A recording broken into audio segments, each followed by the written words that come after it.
오늘 주신 말씀은 에베소서 6장 1절에서 3절입니다. 신약성경 316쪽 에베소서 6장 1절에서 3절 말씀을 함께 읽습니다. 자녀들아 주 안에서 너희 부모에게 순종하라. 이것이 옳으니라. 내 아버지와 어머니를 공경하라. 이것은 약속이 있는 첫 계명이니 이로써 내가 잘되고 땅에서 장수하리라. 아멘. 5월의 두 번째 주일, 오늘은 어버이 주일입니다. 오래전에 영국의 문학원에서 비영어권 국가 102개국을 대상으로 약 4만 명을 대상으로 설문조사를 했는데요. 주제가 내용이 뭐냐면 가장 아름답다고 생각하는 영어 단어가 무엇인가 하는 것이었습니다. 언급된 횟수가 많은 순서대로 1위부터 50위까지 순위를 매겼는데요. 제일 첫 번째가 뭐였을까요? 바로 이 mother, 엄마, 어머니라고 하는 단어였습니다.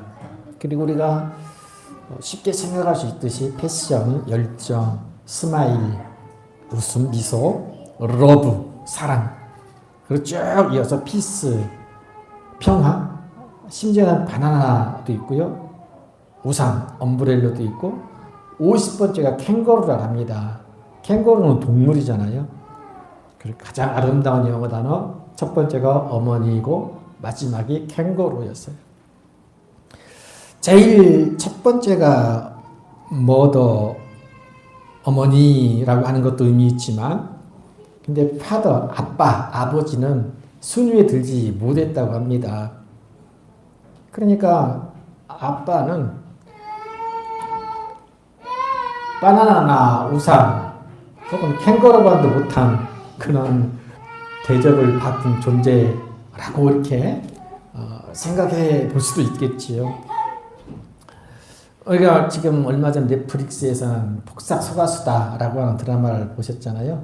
거기서 이제 정말 아빠, 엄마상 잘 드러나 있는데 그런 질문을 듣습니다. 당신은 양관식 아버지 상이냐 아니면 학시 아빠 상이냐 하는 거였어요. 그러면서 저는 생각하기를 가장 아름다운 단어 50위에도 들지 못하던 파더 아빠라고 하는 것을 생각하면서 많은 아빠들이 그렇게 살지 않았나. 다른 아버지는 모르겠지만 저는 반성을 좀 하게 되었습니다. 미국의 초등학교에서 과학 시간에 시험 문제를 냈는데요. 첫 글자가 M으로 시작한 단어인데 상대방을 끌어당기는 성질과 힘을 가진 단어를 쓰라고 했습니다. 이 정답은 뭘까요? 마그네틱, 자석이잖아요. M자로 시작하는 것. 그런데 85% 이상의 학생들이 뭐더라고 썼다고 합니다. MOTHER, 엄마, 어머니. 그래서 선생님이 고민하기를 틀렸잖아요.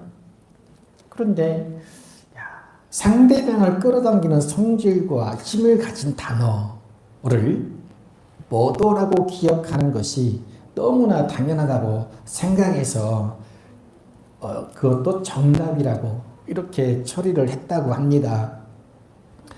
어머니는 물론 이 아버지라는 이름도 우리 사랑하는 자녀들에게 가장 아름다운 단어로 기억되길 바라면서 이 시간 서로 축복합니다. 거룩하신 우리 하나님 아버지와 주 예수 그리스도로부터 은혜와 평강이 있기를 축복합니다. 오늘은 가정의 달 두 번째 어버이 주일이지요. 다시금 조금 반복하면 하나님은 세상을 창조하실 때 마지막으로 형상을 따라 남자와 여자로 창조하셨지요. 그리고 가정을 이루게 하셨습니다. 그리고 그 가정을 통해서 생육하고 번성하는 복을 누리게 하셨는데 한 남자, 한 여자에서 둘이 하나 되는 보다 깊은 그런 만남을 통해서 주어진 첫 번째 역할이 부모의 역할이었어요. 사람에게 주신 첫 번째 사명이 부모의 사명이었다 하는 것입니다. 이 야곱의 고백처럼 하나님이 은혜로 주신 자녀를 낳고 기르는 것인데 하나님이 몇 가지 지침을 주셨지요. 사도 바울을 통해서 지난 주일에 주셨던 말씀, 내 자녀를 누욕게 하지 말라 하셨죠. 자녀를 누욕게 한다는 것은 자녀를 사랑으로 양육하지 않고 자신의 분노를 표출하고 자녀를 자기 소유물로 여기고 억압과 통제의 대상으로 여기는 것을 의미한다고 봅니다. 누욕게 하지 말라. 네 자녀가 낙심할까 하노라 그랬어요. 자녀를 누욕게 하지 않고 자녀가 소망 가운데 살아가게 할 수 있는 그렇게 양육하는 가장 좋은 양식은 뭐니 해도 사랑인 줄로 믿습니다. 바울은 자녀를 누욕게 하지 말라고 한 후에 이어서 뭐라고 했죠? 주의 교훈과 훈계로 양육하라 그랬어요. 예수님께서 주시는 말씀과 가르침으로 양육하는 것이 부모의 역할이자 사명인 줄로 믿고 잠언서 22장 6절 마땅히 행할 길을 아이에게 가르치라 그리하면 늙어도 그것을 떠나지 아니하리라. 마땅히 행할 길을 가르치는 지혜로운 부모가 되시기를 원합니다. 1979년에 미국에서 가장 존경하는 인물이 누구냐라고 하는 질문을 했어요. 1위가 예수님이었어요. 그 당시에 가장 존경하는 인물 예수님입니다. 그다음 두 번째가 누구였을까요? 링컨이었어요. 링컨 대통령이죠. 이 링컨 대통령의 그 전기에 보면 이런 내용이 있습니다. 하나님은 링컨에게 성공할 만한 것, 좋은 것 등은 아무것도 주시지 않았다. 다만 가난과 기도하는 신앙의 어머니를 주었을 뿐이다 라고 합니다. 링컨의 어머니 낸시는요, 그렇게 어려운 환경 속에서도 링컨에게 성경이 말씀하는 것을 들어라 라고 끊임없이 가르쳤고요. 그리고 어머니가 남겨준 성경이 유일한 유산이라고 했잖아요. 엄마가 100에이커의 땅을 물려주는 것보다 한 권의 성경을 물려주는 것이 낫다라고 말했다고 합니다. 링컨은 어머니가 물려준 성경책을 간직한 채로 노예 해방이라는 위대한 일을 행할 수가 있었고요. 훗날 이렇게 고백합니다. 나의 잘한 것이 있다면 그것은 어머니 덕분입니다. 어머니가 나에게 남겨주신 가장 위대한 유산은 기도와 성경과 성경의 가르침입니다 라고 했다. 여러분, 자녀에게 가장 남겨줄 위대한 유산, 어머니 아버지의 기도와 성경인 줄 믿습니다. 그것보다 귀한 유산이 어디 있겠어요? 그리고 마땅히 행할 길, 즉 하나님 사랑, 이웃 사랑, 그리고 믿음으로 구원받는 것, 영과 진리로 예배하는 것 등을 잘 가르쳐서 사랑하는 자녀들이 생명 다하는 날까지 하나님의 자녀로 살아갈 수 있기를 주님의 이름으로 축복합니다.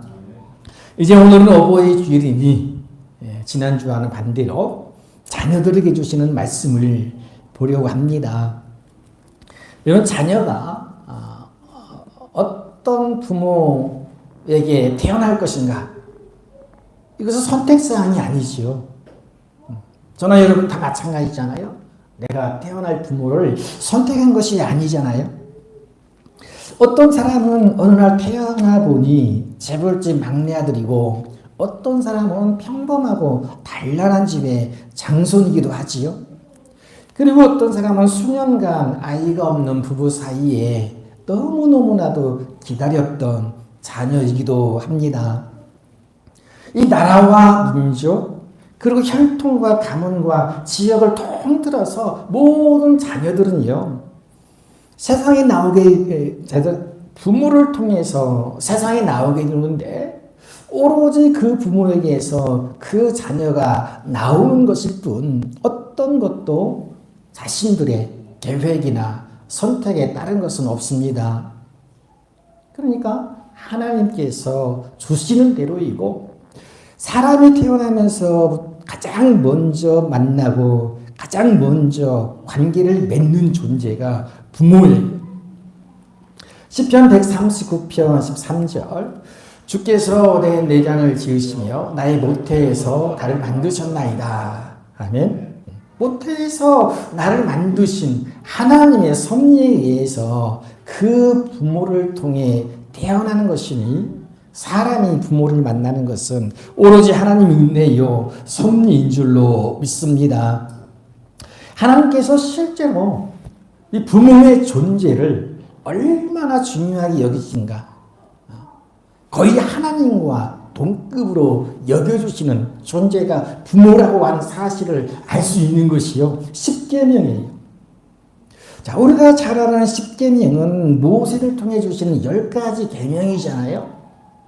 그래서 그 구분하기를 크게 두 부분으로 구분하는데 1계명에서 4계명은 하나님에 대한 계명이고요.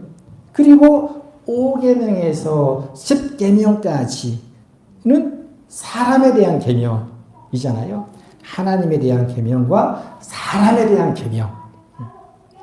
자, 그러면 10계명은 하나님 사랑과 이웃 사랑의 계명인 것을 알 수가 있는데요.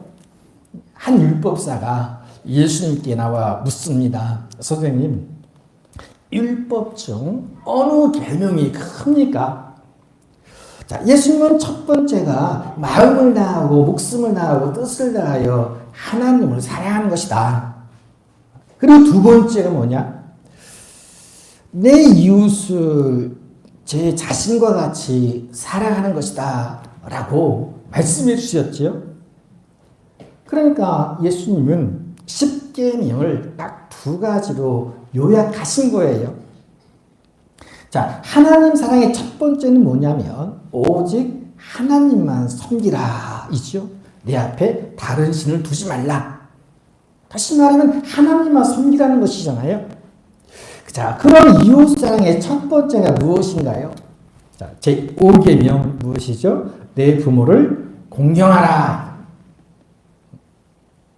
자, 공경은 공손히 섬기는 것이고요. 에베소서 오늘 본문의 말씀 6장 1절에 보면 자녀들아 주 안에서 너희 부모에게 순종하라. 이것이 옳으니라.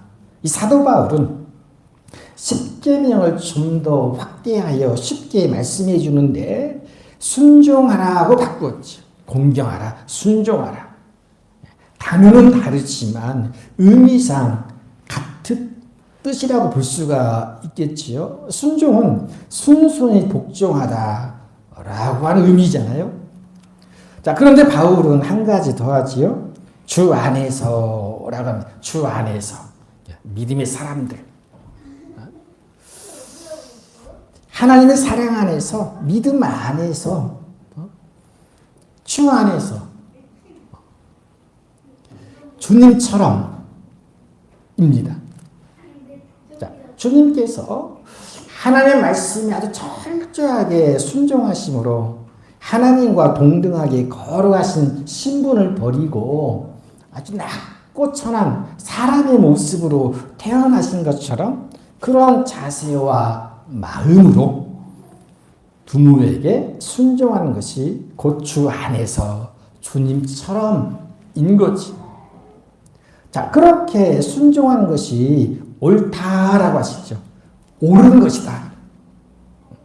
우리 일상생활에서 옳고 그름을 많이 따지잖아요. 그래서 옳고 그름을 분명하게 하는 것이 중요하다 하는데요.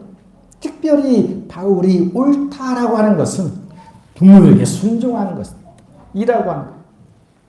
그런데요, 이 옳다라고 하는 헬라어 단어를 보면 디카이오스라고 하는데 의로운, 흠없는 이런 뜻이에요. 의롭다, 흠이 없다.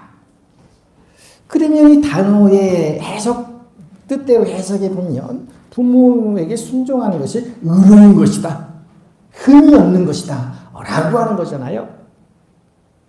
그런데 우리가 기억하는 것처럼 의롭게 되는 것은 믿음으로 라고 하잖아요. 오직 의인은 믿음으로 산다. 아브라함이 하나님을 믿음에 이것을 그의 의로 여기셨다 하는 말씀들을 통해서 알 수 있는 게 뭐예요? 우리가 의롭게 되는 것은 죄인이지만 그래도 하나님께 의롭다고 인정을 받는 것은 오직 믿음으로인데, 오늘 말씀에 보면 그것과 같은 의미로 부모를 순종하고 공경하는 사람에게도 의롭다라고 인정해 준다 하는 의로 같은 단어를 사용하고 있다고 하는 거예요. 그러니까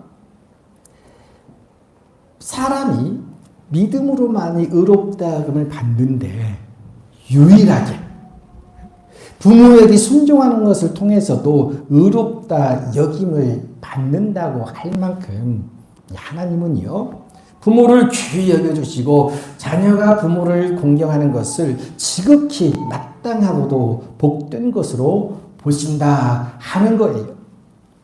그러니까 1계명에서 4계명을 통해 하나님을 사랑하고 경외하는 것을 명령하시고 바로 이어서 이 사람에 대한 계명 중 첫 번째로 부모에 대한 계명을 주신 것은 가정을, 저와 여러분에게 허락하신 가정을 하나님의 나라 모형으로 삼으시고자 하시는 이 하나님의 온전하시고 선하신 뜻이라 할 것이다 하는 거예요. 하나님의 나라는 먹고 마시는 것이 있는 것이 아니라 의와 평강과 희락이라고 말씀하신 것처럼 자녀가 부모를 공경할 때, 부모에게 순종할 때 그 가정이 의와 평강과 희락이 넘치는 이 하나님의 나라가 이루어지는 줄로 믿습니다.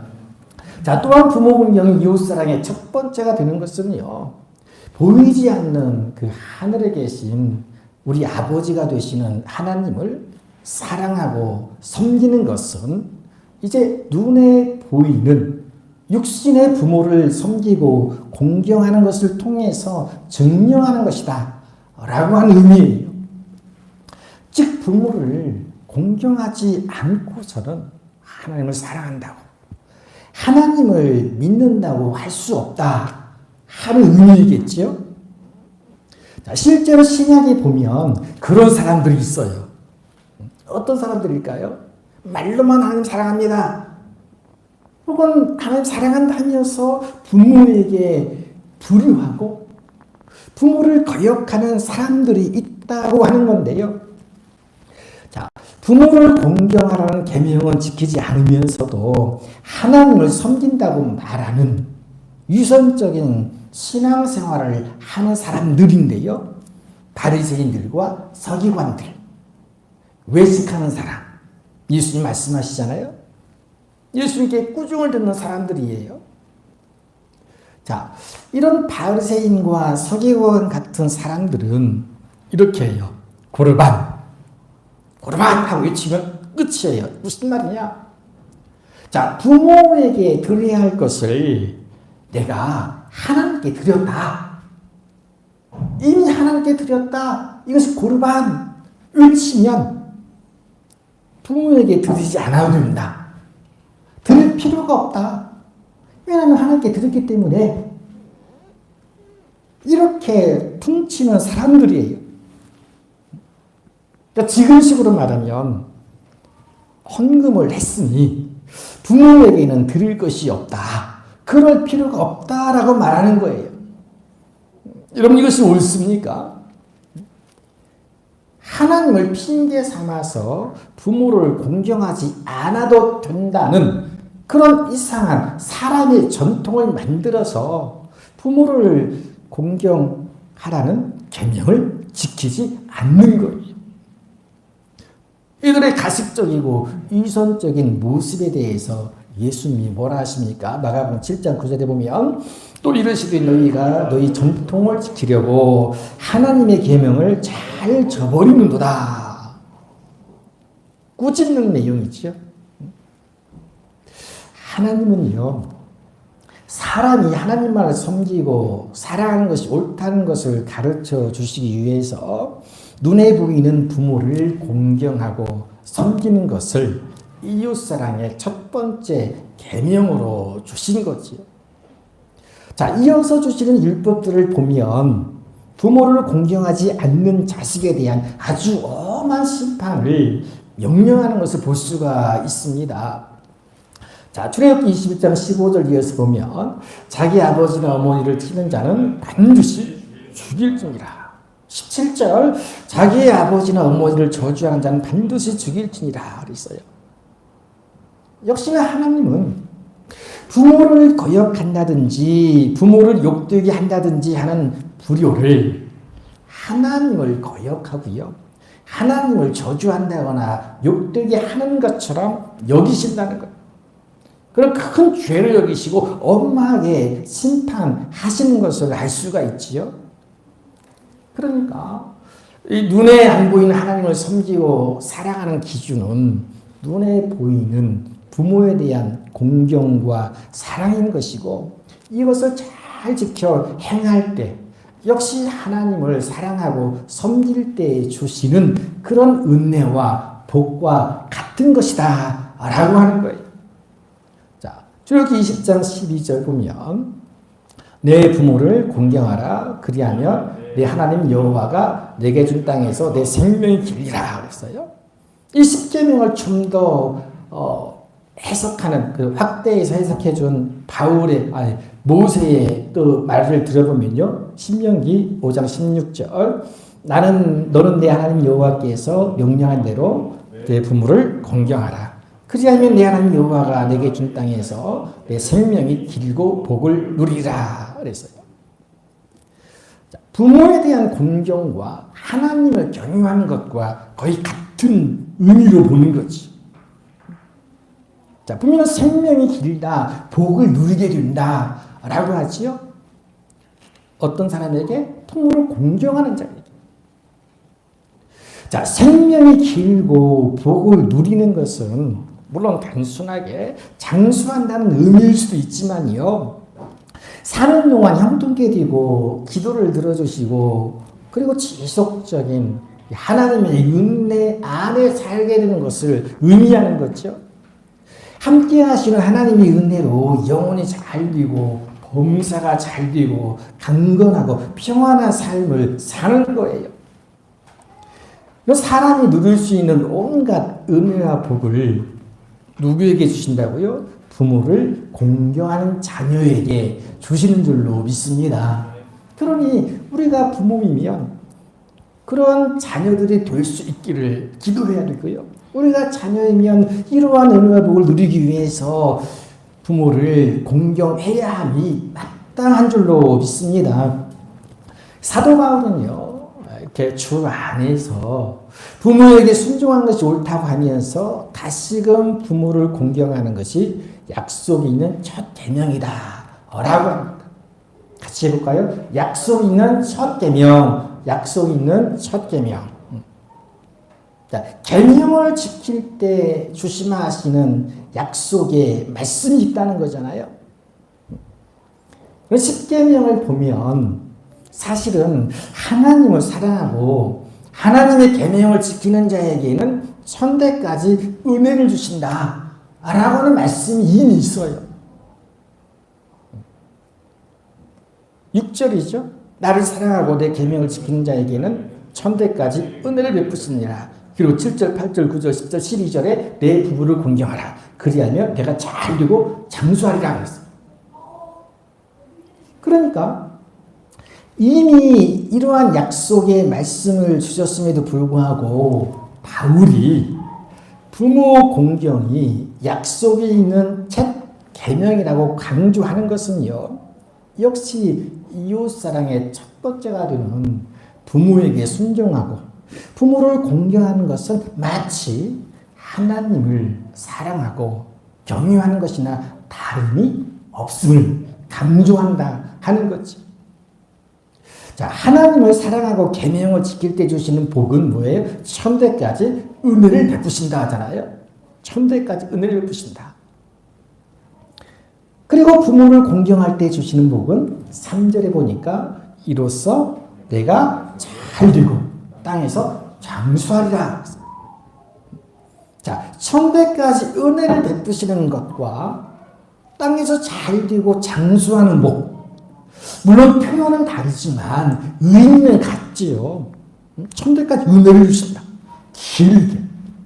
자손에게 복을 주신다. 네가 잘 되고 땅에서 장수하리라. 같은 의미로 보여집니다. 그런가 하면 레위기 19장 3절에 보면요. 너희 각 사람은 부모를 경외하고 나의 안식일을 지키라. 나는 너희의 하나님 여호와니라 그랬죠. 이 말씀에 보면 순서가 좀 바뀐 것 같지요. 보통은 하나님을 경외하고 하나님을 사랑하고 안식을 잘 지켜라. 그리고 부모를 공경하라 하는 것이 순서상 맞는 것 같아요. 또 실제로 그런 말씀들이 많은데 본문의 말씀에서는 부모를 경외하는 것을 먼저 말씀해 주세요. 먼저 강조하고 있어요. 역시나 부모를 경외하는 것이 안식일을 지켜 하나님을 예배하는 것과 같은 중요성을 가진다. 같은 무게를 가진다. 나 똑같지는 않을지라도 그 못지지 않는 무게가 있다는 거예요. 부모를 경외하지 않고서는 하나님을 경외한다고 할 수 없다는 것을 강조하는 것으로 볼 수도 있고요. 또 하나님을 경외함으로 안식일을 지키는 사람은 마땅히 부모도 경외해야 함을 강조하는 것이기도 하지요. 그러니까 그만큼 주 안에서 우리가 부모에게 순종하고 공경하고 그리고 더 나아가서 경외, 공경하면서도 두려워하는 마음, 이것을 중요하게 여기시는 하나님의 뜻을 알 수가 있는 거예요. 디모데전서 5장 8절 말씀, 누구든지 자기 친족 특히 자기 가족을 돌보지 아니하면 믿음을 배반한 자여 불신자보다 더 악한 자니라. 아멘. 이 말씀이 성경에 기록되어져 있음에도 불구하고 제가 이 말씀을 발견한 것은 그리 오래되지 않아요. 이 말씀이 있는 걸 깨닫고 큰 충격을 받은 기억이 지금도 생생해요. 아, 가족을 돌보지 않는 거, 이건 믿음이 아니다. 심지어는 불신자보다 악한 자라고 하잖아요. 자녀로서 가족을 돌보는 것은 주 안에서 부모에게 순종하고 부모를 공경하고 경유하는 것입니다. 하나님을 믿는 믿음을 증거하는 것은 바로 가족을 돌보는 것으로 드러나는 것이지요. 그럼 부모이면 어떻게 합니까? 부모가 가족을 돌보는 뭐예요? 자녀를 노엽게 하지 않고 주의 교훈과 훈계로 양육하는 것이고 자녀에 의한 부모에게 순종하고 공유하는 거예요. 그렇게 주어진 역할과 사명을 잘 감당하는 것이 가족을 돌보는 것이다 라고 하는 거죠. 모두가 다 주 안에서, 믿음 안에서 있지요. 골로새서 3장 20절 말씀 보면요. 자녀들아 모든 일에 부모에게 순종하라. 이는 주 안에서 기쁘게 하는 것이니라 그랬어요. 요즘은 시대가 시대인 만큼 현금이 제일 좋은 선물이다 하잖아요. 뭐 현금 안 좋아하는 부모가 어디 있겠어요. 그러나 아무리 많은 현금이라도 자녀가 부모의 마음을 슬프게 하고 괴롭게 하는 무슨 소용이 있겠어요? 현금이 최고라 하지만 순종과 공경이야말로 가장 큰 선물이자 그리고 부모의 마음을 가장 기쁘게 하는, 그것도 주 안에서 기쁘게 하는 일인 줄로 믿습니다. 우리가 가정을 잘 보내면서 이 각자의 위치에서 이 가족을 돌보는 가운데 특별히 자녀된 사람은 주 안에서 부모에게 순종하고 공경함으로 피차가 주 안에서 참되고 정말 영원하고 진정한 기쁨을 누리는 그런 복된 가정을 이루어 가시기를 주님의 이름으로 간절히 축복합니다. 거룩하시고 자비로우신 아버지 감사합니다. 우리를 하나님 아버지 가정 가운데 귀한 생명으로 보내주시고 귀한 부모를 통해서 양육받고 또 신앙의 유산을 물려받으며 하나님의 자녀로 성장할 수 있도록 인도하시고 또 때를 따라서 우리에게 부모라고 하는 귀한 은혜도 주심을 감사합니다. 우리를 통해서 허락하신 자녀들이 하나님이 은혜를 주신 선물인 줄 믿고 주의 교훈과 훈계로 양육하는 지혜로운 부모가 되게 하시고 또 자녀들이 주 안에서 부모를 공경하고 순종하고 경외함으로 주 안에서 부모를 기쁘게 할 수 있는 사랑하는 모든 자녀들 다 되게 하여 주옵소서. 그래서 모든 가족이 다 예수를 믿음으로 구원받는 기쁨 가운데 하나님께 영광 드리고 귀하게 쓰임받는 귀한 은혜로운 가정 되게 하여 주옵소서. 거룩하신 아버지, 이 시간에도 우리가 예배할 때에 우리 하나님께서 함께 하시고 또 영광 받아 주시는 줄로 믿습니다. 우리 영원한 하늘에 계신 하나님이 아버지임을 고백하고 하나님 아버지를 경외하는 삶을 살게 하여 주옵소서. 예수님의 이름으로 기도하옵나이다. 아멘. 같이 합니다. 거룩하신 하나님의 아들 예수 그리스도시여, 주 안에서 부모에게 순종하고 공경함으로 이 땅에서 잘 되고 장수하는 복을 누리게 하옵소서. 아멘.